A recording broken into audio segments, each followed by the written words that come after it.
लोकसभा चुनाव को लेकर बहुजन समाज पार्टी ने अपनी रणनीति को फाइनल कर दिया है।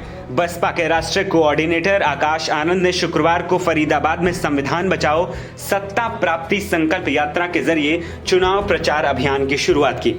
इसके जरिए उन्होंने 2024 लोकसभा चुनाव प्रचार का अभियान भी शुरू कर दिया है।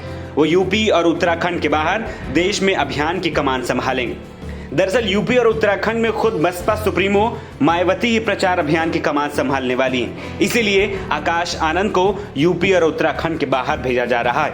पिछले दिनों बसपा प्रमुख मायावती ने अपने उत्तराधिकारी आकाश आनंद को घोषित कर दिया था।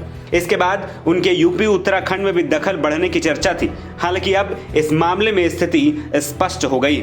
आकाश आनंद राष्ट्र कोऑर्डिनेटर बनने के बाद से ही देश भर में दूसरे राज्यों में संगठन को मजबूत करने में जुटे हैं। हाल ही में हुए राजस्थान और एमपी के विधानसभा चुनाव में उनको प्रभारी बनाया गया था।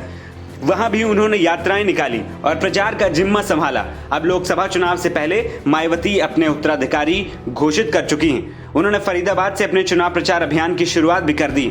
अब सबकी निगाहें इस पर लगी हैं कि लोकसभा चुनाव के दौरान उनको सबसे मजबूत गढ़ यूपी में कितनी जिम्मेदारी दी जाती है। इस बारे में पार्टी सूत्रों का कहना है कि वो यूपी और उत्तराखंड के बाहर ही चुनाव प्रचार की कमान संभालेंगे। बीएसपी सुप्रीमो के भतीजे और पार्टी के नेशनल कोऑर्डिनेटर आकाश आनंद को केंद्र सरकार ने Y+ कैटेगरी की सुरक्षा भी दे दी है। उनके साथ ये सुरक्षा घेरा पूरे देश में चलेगा।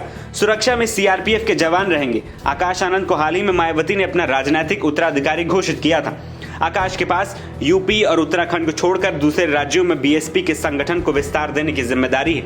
आकाश हरियाणा में अपना चुनाव अभियान शुरू कर सकते हैं। गौरतलब है कि 2019 के लोकसभा चुनाव में उत्तर प्रदेश में सपा बसपा के गठबंधन के सभी अंक गणित को गलत साबित कर दिया था। तब भाजपा और उसके सहयोगी अपना दल ने गठबंधन सहयोगियों को ध्वस्त करते हुए 80 लोकसभा सीटों में 64 अपने नाम की थी। वही सपा को 5 और बसपा को 15 सीटें मिली थी। कांग्रेस ने राजनीतिक रूप से महत्वपूर्ण उत्तर प्रदेश में सोनिया गांधी की एकमात्र रायबरेली सीट ही जीती। वहीं 2024 के चुनाव में बहुजन समाज पार्टी यानी बसपा प्रमुख मायावती ने इन चुनावों में अकेले लड़ने का फैसला लिया है। लेकिन अब बसपा के सांसद मायावती का साथ छोड़ रहे हैं। तमाम तरह की अटकलों के बीच सांसदों ने धीरे धीरे पाला बदलने की शुरुआत कर दी। पहले गाजीपुर से बसपा सांसद अफजाल अंसारी को सपा ने टिकट दिया।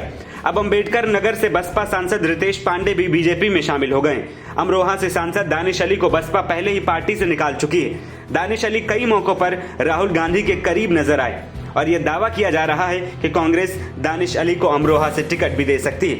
यानी बसपा के लिए 2024 की राहें कांटों भरी होंगी, जिन पर उन्हें अकेले ही चलना पड़ेगा। एनबीटी ऑनलाइन की रिपोर्ट।